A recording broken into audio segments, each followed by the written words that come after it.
हरि ओम सुप्रभातम। देवी मंत्र ओम ऐं ह्रीं क्लीं चामुंडायै विच्चे। पुनः एक बारम ओम ऐं ह्रीं क्लीं चामुंडायै विच्चे।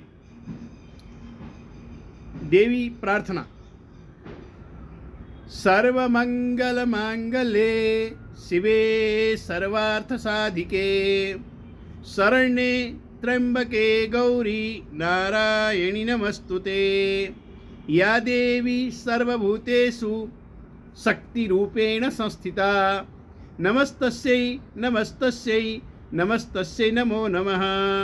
या देवी सर्वभूतेषु विद्यारूपेण संस्थिता नमस्तस्यै नमस्तस्यै नमस्तस्यै नमो नमः। या देवी सर्वभूतेषु लक्ष्मी रूपेण संस्थिता नमस्तस्यै नमस्तस्यै नमस्तस्यै नमो नमः।